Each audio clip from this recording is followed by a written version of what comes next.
Eraclea vede per ora 600.000 turisti all'anno, generalmente come abitanti siamo sui 12.000. 10 località del litorale che d'estate moltiplicano a dismisura i propri abitanti e 10 progetti per un futuro verde, sostenibile, rispettoso dell'ambiente. La sfida è lanciata, si chiama Summit del Mare. Ogni sindaco lancia la sua proposta verde e i cittadini la giudicano. Un voto da 1 a 10 dal 28 giugno a fine settembre, poi le premiazioni ufficiali. Le 10 progettualità dei comuni verranno votate dalle comunità, quindi residenti e ospiti, attraverso un sondaggio sul sito della conferenza dei sindaci che promozioneremo nei prossimi giorni.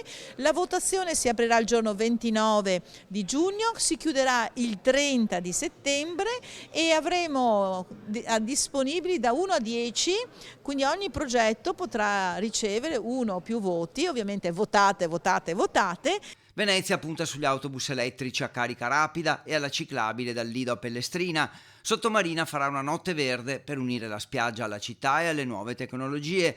Rosolina, una gara podistica non competitiva di 4,5 km serale con tappe di educazione ambientale e informazioni sulla raccolta rifiuti. Tendiamo ad andare a valorizzare una pineta che abbiamo, che è il nostro grande patrimonio, un polmone verde importante, ma anche dal punto di vista sportivo e una maggiore sensibilizzazione sul tema dell'abbandono dei rifiuti. Infatti abbiamo fatto una scelta un po' coraggiosa di togliere tutti i cestini riqualificando i sentieri.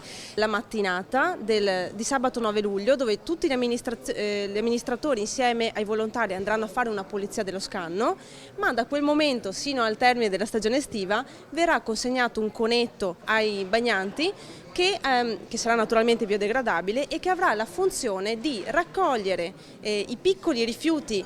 Tutti progetti legati tra loro, finanziati dalle singole amministrazioni, ma con una campagna di informazione pagata dalla Regione.